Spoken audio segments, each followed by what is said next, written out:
হুম, দেখলে হবে, খরচা আছে। সাথে করে কেমন 3-4খানা পাহারাদার নিয়ে রাস্তাঘাটে ঘুরে বেড়াই দেখেছো?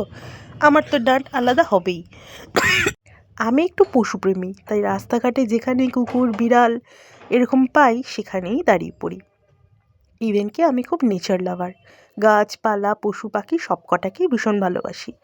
আজকে ছুটি নিয়েছিলাম, বাড়িতে ছিলাম, বিকেলে একটু দরকারে বেরিয়েছি। প্রথমেই পিচ্চিটা আমাকে দেখে একটু ভয় পাচ্ছিল, তারপরে দেখো রবটটা সারা রাস্তা আমার সাথে খেলতে খেলতে এসছে। দেখতে হবে আমাকে উঠে উঠে। গো, চাতু কববে নাকি? চাতু কববে হাত থেকে? হ্যাঁ, কি হলো? হ্যাঁ হ্যাঁ, খালি হাত চাতে, খালি হাত চাতে। গজু গজু গজু গজু গজু গজু গজু গজু, মার দেবো।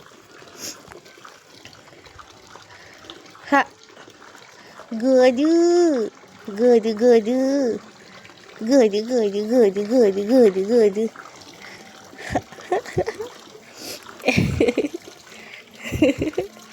মার দেবো মার দেবো, গজু গজু গজু গজু গজু গজু গজু গজু গজু গজু গজু। ওই দা ওই দা ওই দা ওই দা, এই দেখো এই দেখো, দেখেছো কাণ্ড? একে তো ঠান্ডা লেগেছে, তার মধ্যে আবার সকাল সকাল মা নিয়ে এসে হাজির। সকাল নয়, ওই 8:30-9টা বাজে। তারপরে চাউমিন খেয়ে স্নান দান সেরে রোদে এসে একটুখানি বসলাম। দেখলাম মা কম্বল রোদে দিয়েছে, তাই একটুখানি ওর ওপর উঠে শুয়েও পড়লাম। তারপরে আমি একটা ক্রিসমাস লুক ক্রিয়েট করছিলাম। যাই হোক, সমস্ত রকম লুক ক্রিয়েট করে সমস্ত কিছু করলাম। শরীরটা ভালো লাগছিল না, তাও করে রাখলাম বেশ কয়েকটা, সবসময় তার সময় হয় না।